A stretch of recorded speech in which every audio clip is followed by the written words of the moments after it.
the new guy tweeted accusation. This is one of my favorite things. Yeah. That Obama's FBI spied on his campaign with an embedded informant, and says if it's true, it's bigger than Watergate.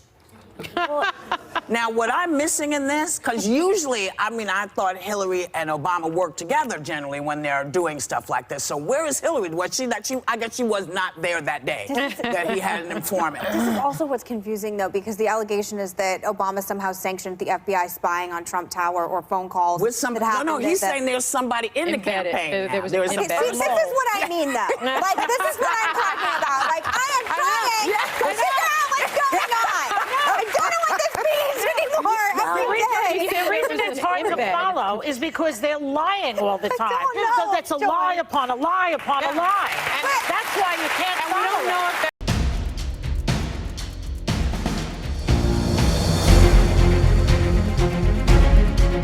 All eyes on a breaking news story involving the president-elect Donald Trump and an allegation of compromising intelligence in the hands of the Russians. Donald Trump didn't seem to care much about Russian election meddling, but cared a lot about Russian prostitutes. Oh, my God, it's real. It's soaked in history. It just washes over you. So Donald Trump made a huge mistake, as usual, one of many. When he was talking to James Comey, this was before he fired Comey, and Comey's still the FBI director. He told him several times, he brought up the issue of what he called the golden showers thing. 3 different times with James Comey, his FBI director, asked him to look into disproving it because he said his wife was upset about that news. When he brought it up, he said it couldn't possibly be true. And Comey, it tells in his notes at the time, like, why is the president even talking to me about this? I had no inkling or sense that it could possibly be true. But he keeps insisting, no, it's really, really not true. And he's like, okay. And then he gave unnecessary details, because that's what pathological liars do.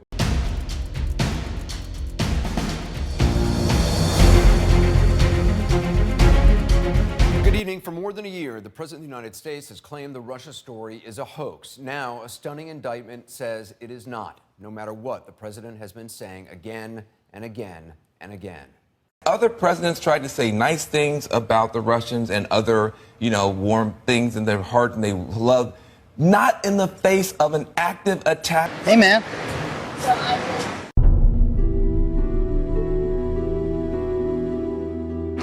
The Russian thing is just a big nothing burger. Really? Yeah.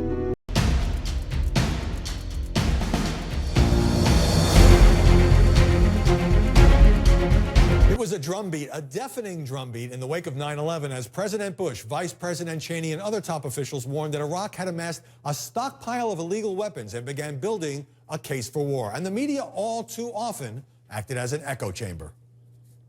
We don't want the smoking gun to be a mushroom cloud. The read we get on the people of Iraq is there's no question but what they want to get rid of Saddam Hussein, and they will welcome as liberators the United States when we come to do that. The White House hopes to call for a vote on the deadline resolution early next week.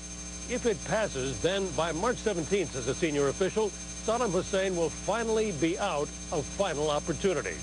But even if it doesn't pass, the president has left no doubt that he's ready to go to war. This is Fox News and Fox News Channel continuing coverage of the campaign which now has begun to liberate and disarm Iraq.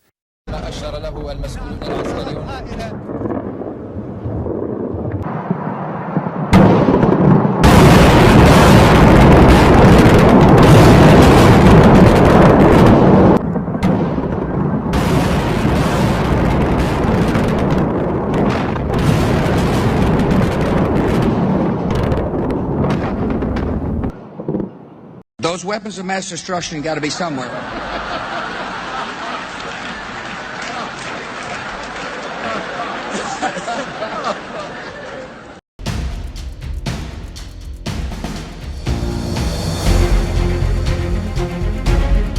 This afternoon, Sandman's attorney confirmed to us his client has reached a settlement with CNN over its coverage. You'll likely remember this video. Sandman, who was then a junior at Covington Catholic High School on the steps of the Lincoln Memorial, face to face with Native American protester Nathan Phillips. Sandman was with a group from CovCath that had just taken part in the National Right to Life March when the students were approached by a crowd, including Phillips. This video went viral and drew intense coverage, including from CNN. Sandman's attorney declined to talk about the specifics of today's settlement.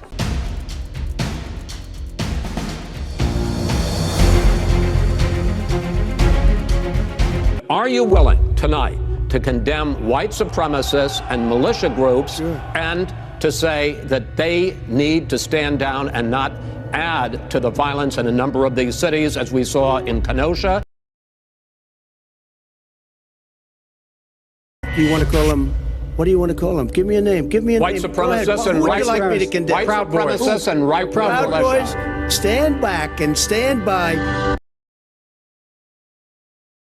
Racist symbol. Often they use it as a sign that they are willing to give their life to Odin, generally in battle. So fun stuff.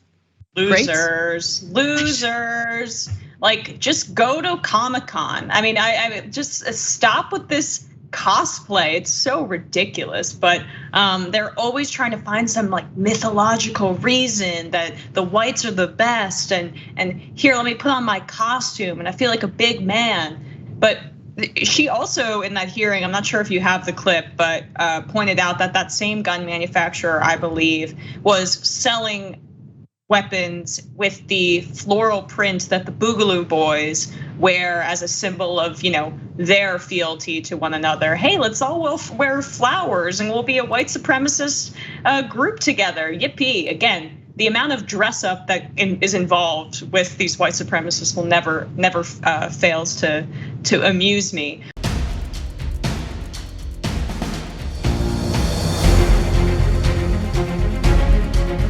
Instead of the virus being able to hop from person to person to person, potentially mutating and becoming more virulent and drug resistant along the way, now we know that the vaccines work well enough that the virus stops with every vaccinated person.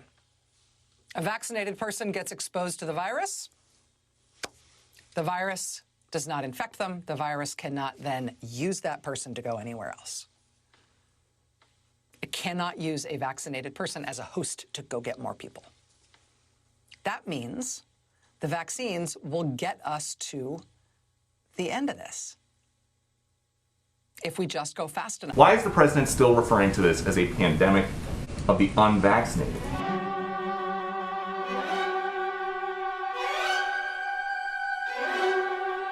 You're not going to get COVID if you have these vaccinations. The vaccine can stop the spread of these diseases. No excuse for anyone being unvaccinated. This continues to be a pandemic of the unvaccinated. This is really becoming a pandemic of the unvaccinated, and that means getting vaccinated, you can save yourself. These vaccines are highly, highly effective. And when people are vaccinated, they can feel safe that they are not going to get infected. Fully vaccinated people are at a very, very low risk of getting COVID-19. Our data from the CDC today suggests, that vaccinated people do not carry the virus, don't get sick, and that it's not just in the clinical trials, but it's also in real-world data. What's your take on the next steps for COVID?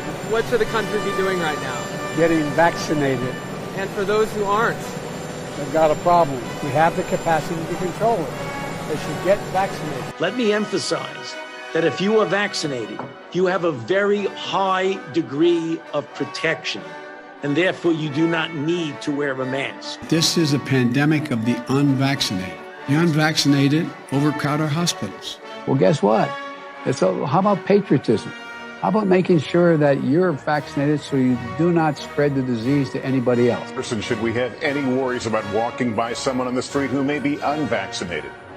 Not at all. I would have no concern walking down the street past a person who's not been vaccinated and even a person who's been infected, because the protection is really quite substantial. Whether you're working in a supermarket to make sure you have been vaccinated so you're not spreading anything to anyone else, or you're not likely to get the virus. The primary end upon which the 95% efficacy was determined was based on the prevention of clinically recognizable disease. Now we know that the vaccines work well enough that the virus stops with every vaccinated person.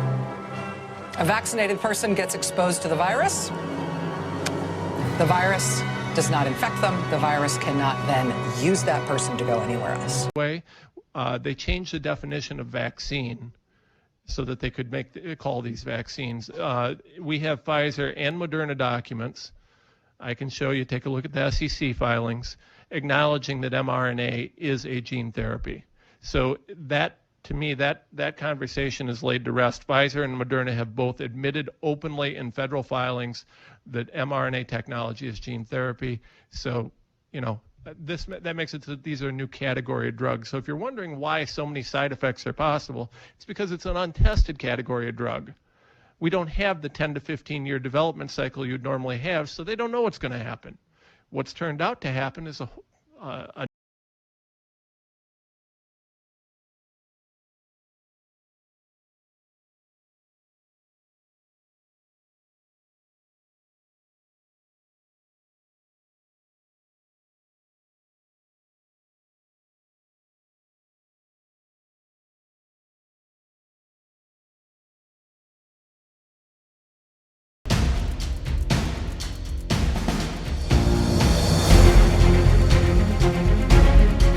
And if you see anybody from that cabinet in a restaurant, in a department store, at a gasoline station, you get out and you create a crowd. And you push back on them.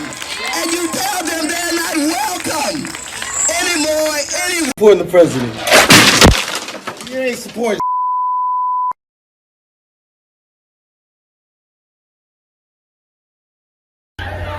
Check it out. Check it out. See? She's cursing. We got little kids out here. She's still cursing. This is the face. This is the face of mental retardation.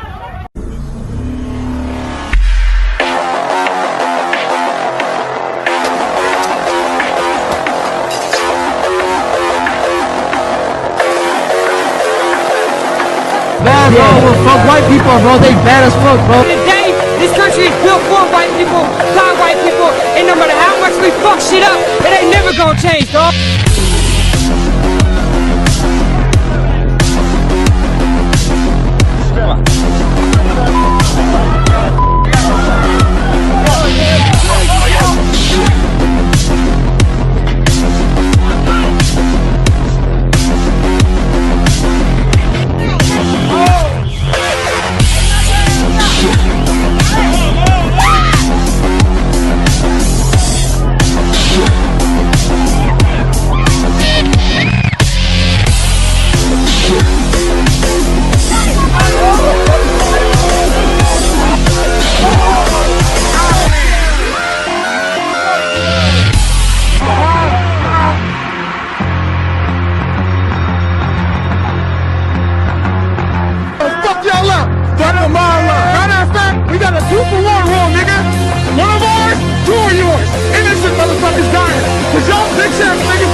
Hell no. This is my shit, yo. I was protesting with y'all. I think I just broke in my shit. Antifa's an idea, not an organization. Oh, you got it. Not kidding. militia.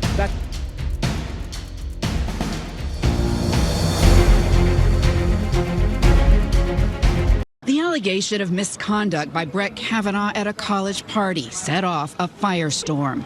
Democratic presidential candidates called for impeachment. President Trump tweeted Kavanaugh should start suing people for libel. The incident was detailed in the New York Times from a new book by two of the paper's reporters. According to a Yale classmate of Kavanaugh's, he exposed himself to a woman while at a college party in the 1980s. I have been accused of acting out of partisan political motives.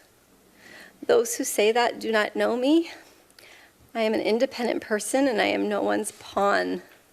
With what degree of certainty do you believe Brett Kavanaugh assaulted you? 100%. Because what I have seen on the news with this debate of Kavanaugh versus Dr. Ford, it's one of the most upsetting things I have ever witnessed. It's heartbreaking. It's heartbreaking, but I will tell you something because I am a sexual assault survivor. Speaking publicly for the first time to the Times reporters, Ford's close friend Leland Kaiser, who Ford said was at the party, said she didn't believe Ford's account and that it just didn't make any sense. She also said she told the FBI that Ford's allies pressured her to say otherwise. My motivation in coming forward was to be helpful and to provide facts about how Mr. Kavanaugh's actions have damaged my life so that you could take into a serious consideration as you make your decision. Well, now, newly uncovered video of her lawyer is raising some questions about that testimony. He will always have an asterisk next to his name. When he takes a scalpel to Roe v. Wade, we will know who he is, we know his character, and we know what motivates him, and that is important.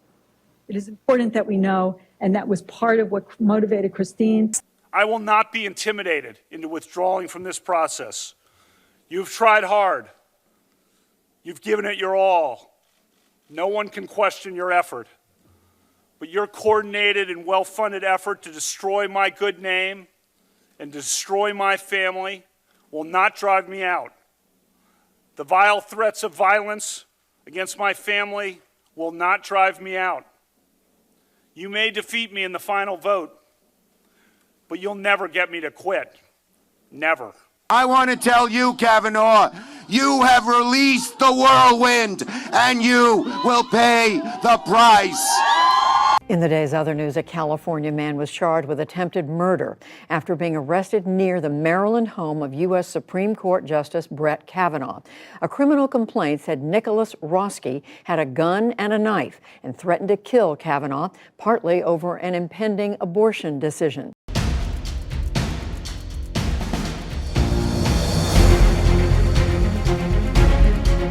Mr. Depp, how did you feel when you learned that you were being dropped from the Pirates of the Caribbean franchise?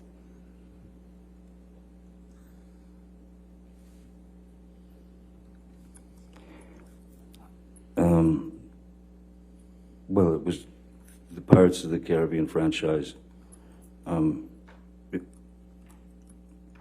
It was a character that Captain Jack Sparrow was a character that I had built from the ground up, and was something that I of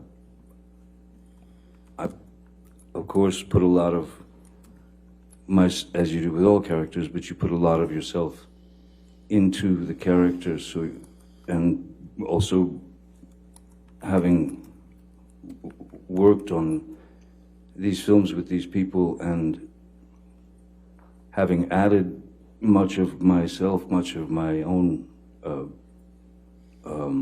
rewriting of the dialogue and scenes and the jokes and whatever they are, I didn't quite understand how that after that long relationship and quite a successful relationship, certainly for Disney,